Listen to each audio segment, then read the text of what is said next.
عاطف وحید صاحب پروگرام کے آخر میں یہ فرمائیے گا کہ جیسے ابھی فرید راجہ صاحب نے فرمایا کہ ابھی ایک بہت بڑی کانفرنس تمام سٹیک ہولڈرز کی ہم آرگنائز کریں گے انشاءاللہ عید کے بعد، آپ یہ فرمائیں کہ اس سے پہلے ہوم ورک کے طور پہ ہماری چند دینی جماعتیں جو مین ہیں، جماعت اسلامی ہے، تنظیم اسلامی ہے، جو اس میں مین پارٹیسپینٹ تھے اس کیس میں اور پہلے دن سے یہ چل رہے تھے، ان کا کوئی ہوم ورک کا کوئی پلان، کوئی اس طرح کی کوئی میٹنگ جو ذمہ داران کی ہے آپ کے ذہن میں ہے؟ دیکھیے یہ تو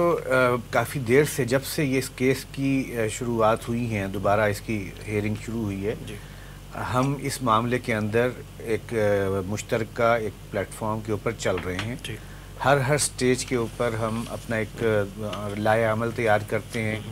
اور کیسے آگے بڑھنا ہے مشترکہ طور پہ۔ جی، یہ جو کیس اب تک یہاں تک پہنچا الحمدللہ کہ فیصلہ اللہ نے ہمیں عطا کر دیا، یہ بھی ایک مشترکہ کوشش سے ہوا ہے۔ اس دوران بہت سے ہم نے ایسے پروگرام کیے ہیں جن میں جو بھی ذمہ داران ہیں، حکومت کے کارپردادان ہیں، ان کو یہ بات سمجھانے کی کوشش کی ہے کہ یہ اس سے مسائل پیدا نہیں ہوں گے، مسائل حل ہوں گے، اور اس کے لیے رپورٹیں تیار ہوئی ہیں، اس کے لیے بہت سا علمی کام ہوا ہوا ہے۔ یعنی خود حکومتی سطح کے اوپر بہت سے جو ہے فورم ایسے بنے ہیں جنہوں نے بہت وقی کام کیا ہے، کمیشنز بنے ہیں، ٹرانسفارمیشن آف اکانومی کی کمیشنز بنے ہیں، ٹاسک فورس بنی ہیں،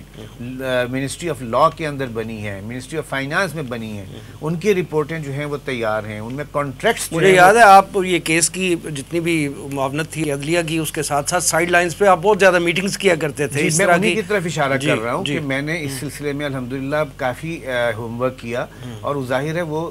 میں کر رہا تھا تو میرے ساتھ الحمدللہ یہ تمام لوگ چل رہے تھے کہ جو اس کیس میں ایکٹیولی پارٹیسپیٹ کر رہے تھے۔ تو یہ جتنا کام ہے یہ سب کا سب ایک پول میں ہے ہمارے پاس، اور ہم سب کو یوٹیلائز کرنا چاہیں گے، اور اس سلسلے میں جو بھی حکومت وقت ہے ہم ان کے ساتھ اس معاملے میں ہر طرح کی تعاون بھی کرنے کو تیار ہیں کہ اگر وہ چاہتے ہیں کہ کوئی پیش رفت کریں اور ایک سنسیئر ایفرٹ نظر آتی ہے تو ظاہر سی بات ہے اس معاملے میں ہم ان کے ساتھ شریک ہو جائیں گے، اور اس میں کوئی ایسی چیز نہیں ہے کہ ہمیں ہر حال میں بہرحال ان کی مخالفت ہی کرنی ہے۔ کوئی اچھا کام کرتے ہیں تو اس کے اندر یقیناً ان کی جو ہے تائید اور توثیق کے لیے ہم بھی حاضر ہوں گے۔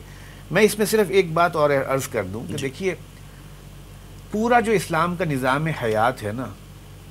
معاشی نظام اس کا ایک جز ہے، یہ کل نہیں ہے۔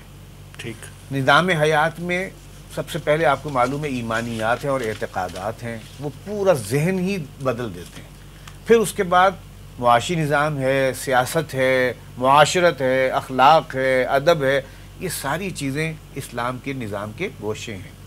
اس وقت معاشی نظام کے ایک پہلو کے اندر یہ ایک فیصلہ آیا ہے، جو ایک ہم نے جنگ چھڑی ہوئی تھی اللہ رسول کے خلاف، وہ اس کا ایک فیصلہ باندھ دیا ہے، اور اس فیصلے میں ابھی بقیہ چیزیں جیسے جوا ہے، سٹا ہے، اور انشورنس کے اندر جو غلط کام ہیں، اور بہت سی غرر ہے، ایمبیگویٹیز ہیں جو کہ ٹریڈنگ وغیرہ کے اندر ہیں، چاہے وہ منی مارکیٹ کی ٹریڈنگ ہے، چاہے سٹاک مارکیٹ کی ٹریڈنگ ہے، اس کے حوالے سے ابھی کوئی خاص کسی نے کوئی بات نہیں کی ہے۔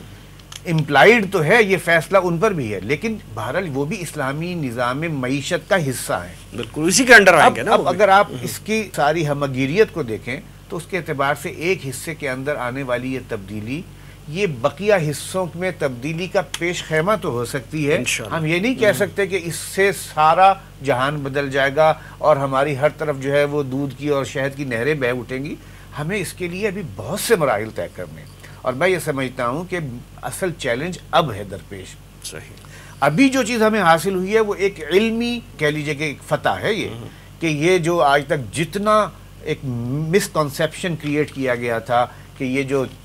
7th سینچری ربا اور 21st سینچری انٹرسٹ، یہ بڑی الگ الگ چیزیں، ان کا کوئی آپس میں لین دین نہیں ہے، یہ میس جو تھا یہ اس وقت اس فیصلے سے یہ کلیئر ہو گیا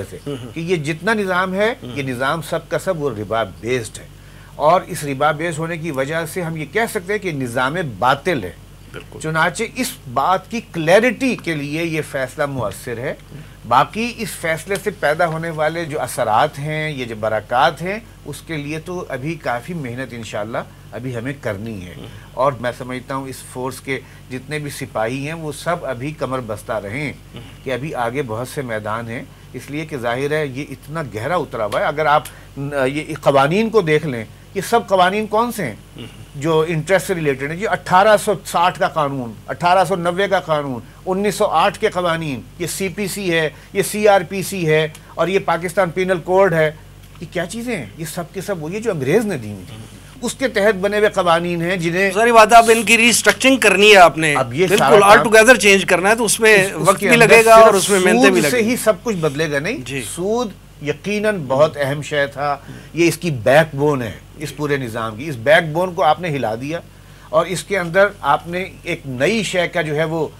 کہہ لیں کہ انفیوز کر دی، اس کے اندر نئی حرارت ڈال دی. تو اس سے توقع کی جا سکتی ہے کہ جو اس پورے جسد کے جو بقیہ آرگنز ہیں ان کے اندر بھی ایک قوت پیدا ہو جائے گی اور یہ مکمل اسلامی نظام کے قیام کا پیش خیمہ بن سکتا ہے. لیکن یہ ہماری صرف یہی منزل نہیں ہے، اصل منزل جو ہے وہ پورے نظام کو ایک کامل نظام حیات کے طور پر جو ہے وہ قبول کرنا اور اسٹیبلش کرنا، یہ ہے جو اصل منزل ہے. تو اس کے لیے ابھی بہت سے اللہ تعالی ہم سب کو اس کی بھی توفیق دے.